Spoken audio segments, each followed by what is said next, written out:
Meu irmão, minha irmã, mais uma vez nos encontramos para falar sobre o amor de Deus, falar sobre as maravilhas que Deus realiza em nossa vida, na nossa vida de cristãos, na nossa vida de seguidores do Reino. De modo muito especial, a palavra hoje fala sobre o ser profeta. E a missão do profeta vai muito além de adivinhações, de revelações. O profeta tem uma missão específica dada por Deus, de anúncio e de denúncia. Anunciar as maravilhas de Deus, anunciar a obra de Deus, anunciar a graça de Deus, a vontade de Deus, mas também de denunciar o erro, a mentira, o pecado, a corrupção, a injustiça. Na semana passada, no domingo passado, nós vimos a importância da palavra de Deus na vida do povo. Deus precisa de gente que proclame essa verdade. Deus precisa de pessoas que anunciem o seu reino de forma eficaz, sem temor, com muita coragem. E as leituras de hoje falam dessas pessoas, de profetas. Deus escolhe os profetas, elege do meio do povo. As leituras falam de dois profetas que enfrentam a rejeição, que enfrentam o desprezo, porque eles eram fiéis à palavra de Deus, à vontade de Deus e à missão que Deus havia entregado a eles. Na primeira leitura, nós vemos aí o profeta Jeremias. Jeremias, ele é chamado por Deus a ser profeta das nações. Ele tem uma missão muito especial. Mas quando Deus o chamou, Jeremias tentou recusar o convite de Deus. Eu não sei falar. Eu sou apenas um menino, eu sou apenas uma criança. Mas Deus não desiste. Quando Deus quer, Ele capacita. Ele não escolhe as pessoas capacitadas. Ele capacita os escolhidos. E é por isso que Ele escolhe onde o humano imagina ser impossível. É lá que Deus quer realizar a maravilha. E Deus diz então a Jeremias: antes mesmo de você ser formado no seio de sua mãe, eu te escolhi. Antes de você sair do ventre de sua mãe, eu te consagrei e te fiz profeta das nações. Por isso, você não deve ter medo. Não conseguirão te vencer, porque eu estarei contigo para te livrar. Eis a vontade de Deus. Eis a mensagem de Deus. Ele escolhe Jeremias para ser um profeta. E ele foi exemplo de disponibilidade, de vontade, de realização dessa palavra de Deus. Sua fidelidade provocou muito sofrimento. O ser fiel, totalmente fiel a Deus, parece loucura para o humano. Mas aí apareceu, no momento da fragilidade, esse aparente fracasso. E é nesse momento que Jeremias revela suas lamentações.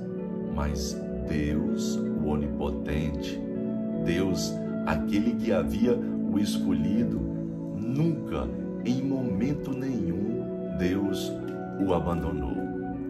E Deus não nos abandona, mesmo quando parecemos fracassar em nossas missões, mesmo quando parecemos estar muito cansado, muito fraco. Deus não desiste de nós. Deus nos sustenta. E é exatamente isso que Paulo, na segunda leitura, na carta aos Coríntios, ele vai falar que algo que é fundamental na vida de um profeta, algo que não pode deixar de existir, é condição da profecia, a caridade. E ele afirma que a caridade é a profecia permanente. É o hino do amor. Só o amor dá sentido à profecia. Só o amor dá sentido à vida cristã. Sem o amor, até as melhores coisas ficam sem sentido. O profeta, ele deve deixar-se guiar pelo amor de Deus e nunca pelos seus próprios interesses. Só consegue ser um verdadeiro profeta quem tiver uma profunda experiência do amor de Deus em sua vida.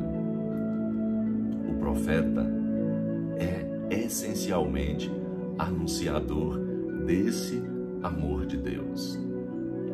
O Evangelho vai nos apresentar neste domingo um outro profeta, Jesus.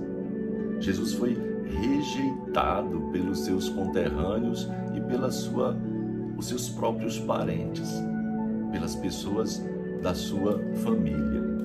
E aí tem aquela célebre fala de Jesus, frase dele: nenhum profeta é bem recebido em sua terra. Meu irmão, minha irmã, por que Jesus foi rejeitado?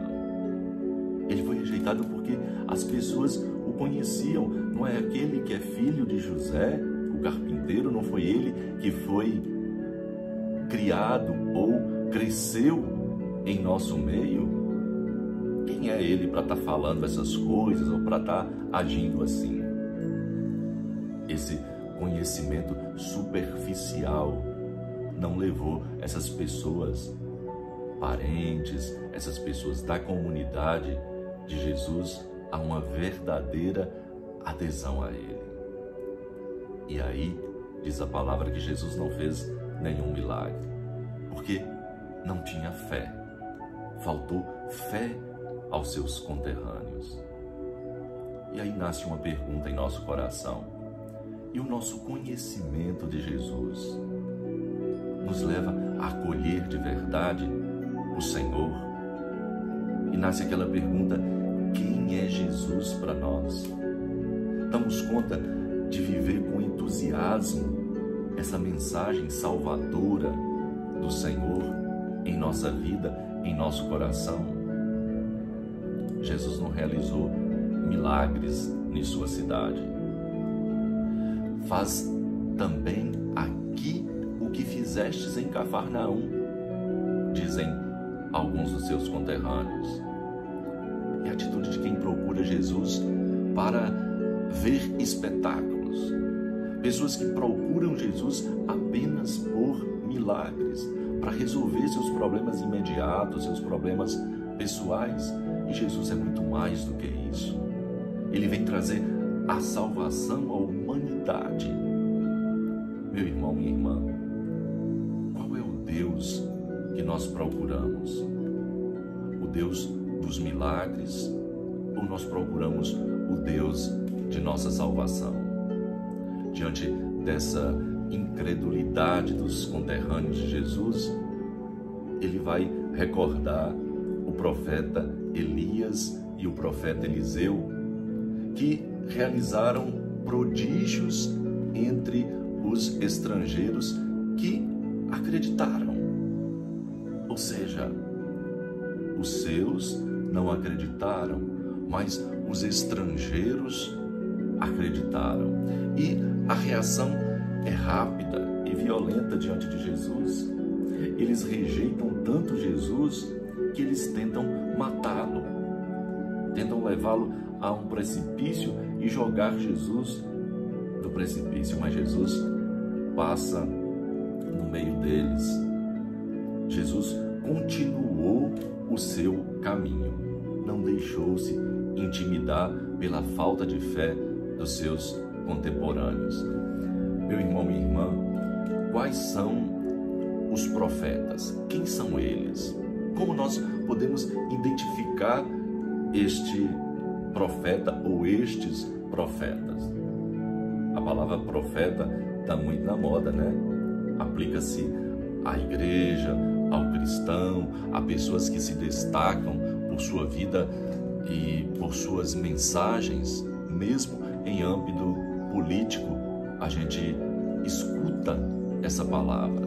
Mas o verdadeiro profeta é a consciência crítica de um povo, não em nome de um sistema ou de uma ideologia política, mas em nome da palavra de Deus, em nome do próprio Senhor.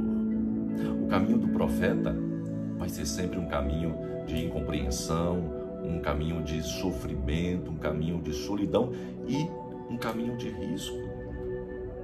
Quase todos, ou a grande maioria, perderam sua vida por serem fiéis à palavra.